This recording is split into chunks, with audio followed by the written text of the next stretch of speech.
आज की इस वीडियो का टॉपिक है statement of changes in equity.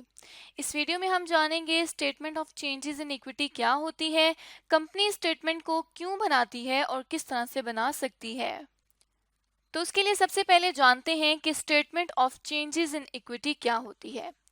ये एक ऐसी फाइनेंशियल स्टेटमेंट होती है जिसमें कंपनी जो है वो समरी देती है कि कितना चेंज आएगा शेयर होल्डर के इक्विटी अकाउंट्स में। अब इक्विटी क्या होती है? अगर इक्विटी को साफ लफ्जों में बात की जाए तो इक्विटी ओनरशिप ऑफ एसेट्स होती है और एसेट्स की ओनरशिप शेयर होल्डर्स के पास होती है। तो शेयर होल्डर्स की मलकियत का जितना पैसा होता है उसे इक्विटी कहा जाता है। तो अब बात करते हैं कि statement of changes in equity क्यों बनाई जाती है। Statement of changes in equity इसलिए बनाई जाती है ताकि जो यूजर है इस स्टेटमेंट का, इस फाइनेंशियल स्टेटमेंट का, वो आइडेंटिफाई कर सके कि किन फैक्टर्स की वजह से ओनर की इक्विटी में चेंज आया है और वो फैक्टर कौन से होते हैं उनको जाके हम आगे जो है वो सीखेंगे। यहाँ पर दूसरे जिस रीजन की वजह से इस स्टेटमेंट को बनाया जाता है वो ये है कि ये स्टेटमेंट डिस्क्लोज करती है कि कितनी सिग्निफिकेंट इंफॉर्मेशन जो है इक्विटी रिजर्व्स के बारे में, उन तमाम को ये डिस्क्लोज करती है, खोल के बताती है कि जो इक्विटी है उससे रिलेटेड कितने रिजर्व्स रखे गए हैं। अब यहाँ पर इन रिजर्व्स को और इन फैक्टर्स को हम आगे साथ साथ देखेंगे कि कौन से फैक्टर्स हैं जो ओनर की इक्विटी में चेंज लाते हैं और कौन कौन से रिजर्व्स हैं जो ऑर्गेनाइजेशन रखती है और उनको डिस्क्लोज करना कंपनी के लिए ज़रूरी है statement of changes in equity में। तो अब यहाँ पर एक एग्जाम्पल के थ्रू समझ लेते हैं। तो लेट्स सपोज एक कंपनी है एबीसी कंपनी। लेट्स सपोज कि अब जो ये एबीसी कंपनी है ये लैपटॉप्स मैन्युफैक्चर करती है। अब अगर ये कंपनी लैपटॉप मैन्युफैक्चर करती है तो इस कंपनी के कुछ इक्विटी होल्डर्स भी हैं, मतलब इसके कुछ शेयर होल्डर्स भी हैं और इसकी कुछ इक्विटी भी है। हम एज्यूम कर लेते हैं कि जो अब जिस साल के लिए इक्विटी बताई जा रही है, लेट्स सपोज वो 2019 का ईयर है। अब यहाँ पर इस साल में कंपनी का कुछ ओपनिंग बैलेंस होगा इक्विटी से रिलेटेड। लेट्स सपोज कि जो इक्विटी का ओपनिंग बैलेंस है वो $100,000 है। अब यहाँ पर इतना ही बैलेंस साल के आखिर में नहीं रहेगा, कंपनी ने कुछ प्रॉफिट अर्न किया होगा। लेट्स सपोज कि जो साल के शुरू में रिटेन्ड अर्निंग्स थी, मतलब कंपनी ने जो प्रॉफिट बचा के रखा हुआ था किसी भी बुरे इवेंट को प्रिवेंट करने के लिए, वो था $30,000। इसी तरह से लेट्स सपोज कि कंपनी ने जो है वो न्यू शेयर इशू कर दिए हैं $25,000 के। अब यहाँ पर ही साथ अगर न्यू शेयर इशू किए हैं तो साल के आखिर में कंपनी ने कुछ डिविडेंड भी पे कर दिया है जो कि $15,000 का है। तो यहाँ पे हम देख सकते हैं कि ये एक ओपनिंग बैलेंस है। उसके बाद रिटेन्ड अर्निंग्स हैं, जिस तरह कंपनी ने बात की थी कि कंपनी अपने तमाम रिजर्व्स को डिस्क्लोज करती है, तो ये वही रिजर्व है जिसकी यहाँ पर हमने बात की थी। तो ये वो सिग्निफिकेंट इंफॉर्मेशन है रिजर्व के बारे में जो कि हमें एबीसी कंपनी की गिवन है। इस रिजर्व को कंपनी जो स्टेटमेंट है उसमें डिस्क्लोज करेगी। उसके बाद दूसरी चीज देखें तो वो ये आती है कि न्यू शेयर कंपनी ने इशू कर दिए हैं। अब जब कंपनी ने न्यू शेयर इशू किए हैं तो ये वो फैक्टर है जिसकी वजह से कंपनी की जो इक्विटी है वो इंक्रीज कर जाएगी। इसी तरह से जो डिविडेंड है, डिविडेंड जब पे करना है तो पेमेंट की वजह से कंपनी के पास जो पैसा है, जो उसका फाइनेंस है, वो कम हो जाएगा। तो यहाँ पर ये दो वो फैक्टर्स हैं जिनकी वजह से चेंज आएगा। तो हमने इन तमाम फैक्टर्स और रिजर्व्स को जिस स्टेटमेंट में शो करना होता है उसे हम कहते हैं कि ये statement of changes in equity है। तो अब इसी statement of changes in equity को हम देखेंगे कि इसके कितने एलिमेंट्स हैं जो कि इस स्टेटमेंट में प्रेजेंट करने ज़रूरी हैं।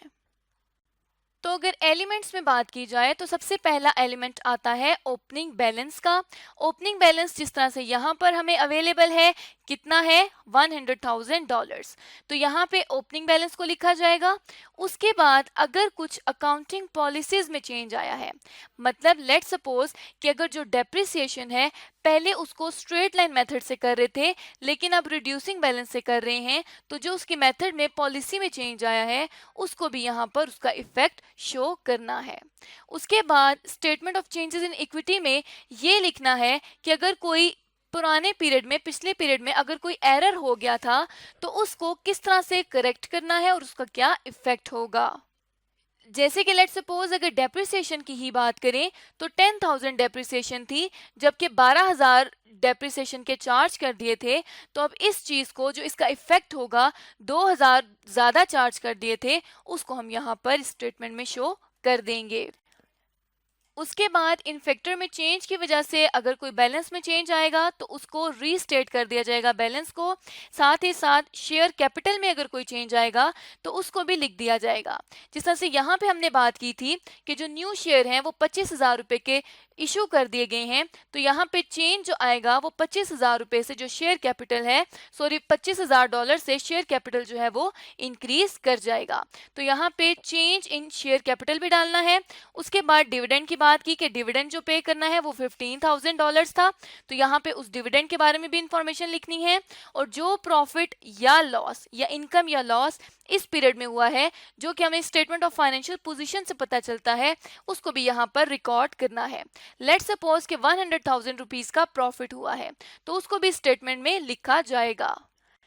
उसके बाद अगर कोई एसेट को रीवैल्यू किया गया है तो उसका चेंज इन रीवैल्यूएशन रिजर्व जो है वो भी यहाँ पर एंटर किया जाएगा। लेट्स सपोज कि statement of changes in equity में पहले जो रिजर्व आ रहा था वो 15,000 रुपीज का था, तो अब यहाँ पर अगर 15,000 रुपीज का रीवैल्यूएशन रिजर्व आ रहा है, लेट्स सपोज वो अपने किसी प्लांट को रीवैल्यू कराते हैं, प्लांट की पहले वैल्यू 10,000 थी, अभी प्लांट 12,000 का हो गया है, तो 2,000 रुपए से रीवैल्यूएशन रिजर्व बढ़ जाएगा, तो अब टोटल जो रिजर्व हो जाएगा वो 17,000 रुपए का हो जाएगा। तो इस तरह से अगर कोई रिजर्व में चेंज आता है तब भी लिखना है। अदर कोई गेन लॉस है, जैसे कोई एसेट बेचा है उससे कोई गेन या लॉस आया है, उसको भी यहाँ पर मेंशन करना है।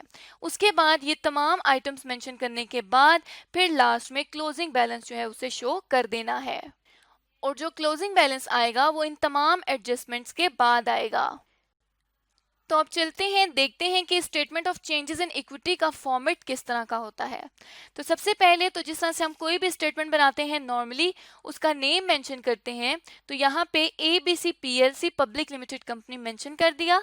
साथ ही साथ statement of changes in equity for the year ended 31 दिसंबर 2012 को हमने मेंशन कर दिया।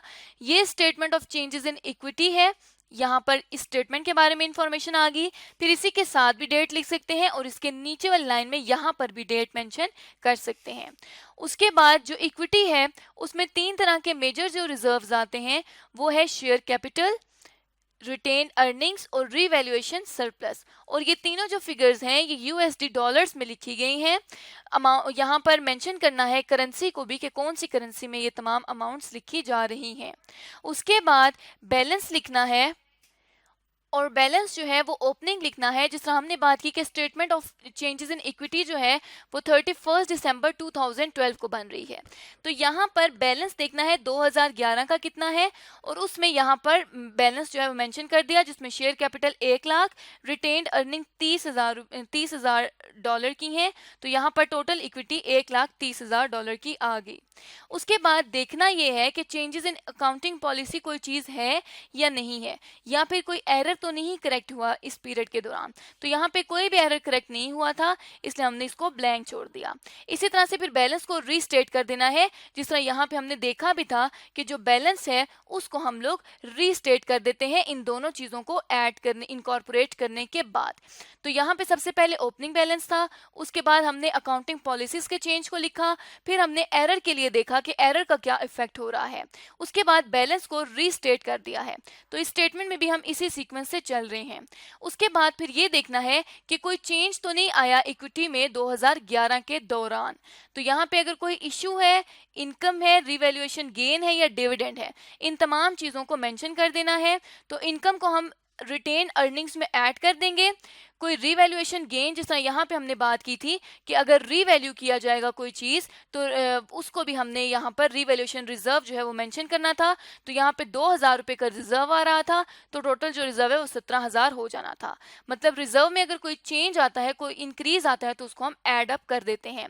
तो यहाँ पे भी हम देख सकते हैं कि जो रीवैल्यूएशन गेन है उसको रीवैल्यूएशन सरप्लस में ऐड कर दिया है।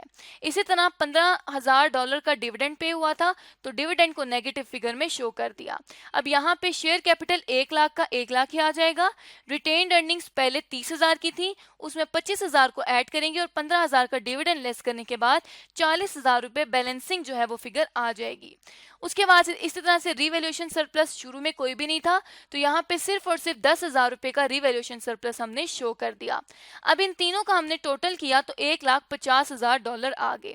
इसको हम यहाँ से भी इस तरह टोटल कर सकते हैं कि 1,30,000 इसका था, फिर इनकम आई 25,000 रुपये की, फिर 10,000 का रीवैल्यूएशन गेन आया और 15,000 का डिविडेंड पे किया। यहाँ से टोटल करें या यहाँ से टोटल करें, टोटल $1,50,000 ही आएगा। उसके बाद जो लास्ट में हमारे पास चीज बच जाएगी वो बच जाएगी changes in equity for year 2012। देखेंगे कि 2012 में कोई चेंज आया है या नहीं आया। तो इशू कोई भी कैपिटल नहीं किया। उसके बाद इनकम फॉर द ईयर सिर्फ और सिर्फ जो इस साल से रिलेटेड 30,000 रुपये का प्रॉफिट है उसको ऐड कर दिया। फिर रीवैल्यूएशन गेन 5,000 का इस दफा आया है, उसको ऐड कर दिया मजीद। और डिविडेंड जो है वो 20,000 रुपये इस साल पे किए, 20,000 डॉलर्स पे किए हैं, तो उसको हमने यहाँ पर शो कर दिया। इसी तरह से शेयर कैपिटल में कोई चेंज नहीं है, तो यहाँ पे $1 लाख डॉलर ही आ जाएंगे। उसके बाद पहले 30,000 था, फिर 40,000 हो गया। अब हमने इसको टोटल किया तो ये $50,000 का जो है वो यहाँ पर हमारे पास रिटेन अर्निंग्स आ गई, क्योंकि प्रॉफिट जो है वो इंक्रीज होता जा रहा है और इसी प्रॉफिट में से डिविडेंड पे करना होता है, तो यहाँ पे हमने उसको मेंशन कर दिया। उसके बाद इस साल $5,000 का रिवैल्यूएशन गेन हुआ है, तो उसको भी मेंशन कर दिया, तो ये टोटल $15,000 बन गए।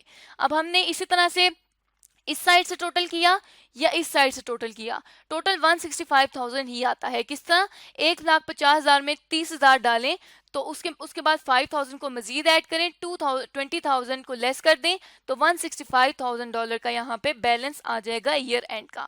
अब यहाँ से इस स्टेटमेंट से अगर ये कहा जाता है कि कंपनी की रिटेन अर्निंग्स बताएं 2012 की, तो उसमें रिटेन अर्निंग्स का जो 50,000 का टोटल है वो ये वाला शो किया जाएगा। अगर ये कहा जाता है शेयर कैपिटल बताएं 2012 के आखिर का, तो वो ये शो किया जाएगा। इसी तरह रीवैल्यूएशन सरप्लस इतना शो किया जाएगा। हाँ, अगर 2011 के एंड का होता है तो वो फिर हमने ये वाली जो तमाम फिगर्स हैं इनको शो करना है जो 2011 से रिलेट कर रही हैं। तो इस तरह से हमने सीख लिया कि statement of changes in equity को किस तरह से प्रिपेयर करते हैं, कौन सी चीज़ किस सीक्वेंस में लिखते हैं और किस चीज़ को किस तरह से रिकॉर्ड किया जाता है। तो इस तरह से आज की इस वीडियो का टॉपिक हमने कवर कर लिया है जो कि statement of changes in equity था।